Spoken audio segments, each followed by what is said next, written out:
Hello દોસ્તો, જય શ્રી કૃષ્ણ. આપ સૌને મારા ફરી એકવાર પ્રણામ.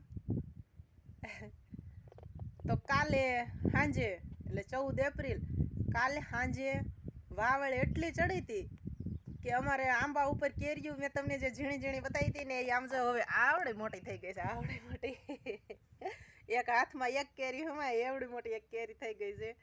અને કેરીઓ જોઈને હાથે હાથે કાલે વાવળમાં પડી ગઈ. અમે તો ત્યાં જવાની અમને તો ટાઈમે નહોતો રહ્યો. સુજલના પપ્પા ઘરે નહોતા અને કૈલાસબેન એકલા જ વાડીએ હતા. તો આ જો સામો ઓલો ઢગલો દેખાય કીટીનો, ઓલું લીલું લુગડું ઢાંકેલું રહ્યું, એ કીટીનો ઢગલો એકલા એકલા ઢાંક્યો. પછી આડું અવળું ખાણ ને ભડકા ને એવું બધું બહાર પડ્યું હતું. એકલા એકલા અંદે ઢળીને લઈ ગયા. એટલે આંબા બાજુ જવાનો ટાઈમ જ ન રહ્યો. આ તો પછી મારા મામા એટલે કે મારા સસરા એ આવ્યા એટલે આ બધી કેરીઓ જાઓ લેતા આવ્યા છે.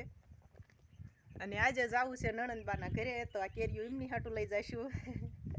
અને એક તો જો ડાળવાળી કેરી જો કેટલી મસ્ત કેરી છે. એમાં જો આ કલર કેટલો મસ્ત થતો જાય છે. બધી કેરીઓમાં આવો મસ્ત કલર થતો જાય છે, પીળો કલર જો.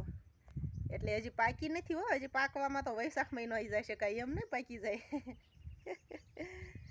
કલર જોઈને તો ઘણા માણસ લલચાય છે એમ કે આ પાકી ગઈ હશે એમ. આશીષ છે મારા ફૂઈનો દીકરો છે, મારો દિયર થાય છે.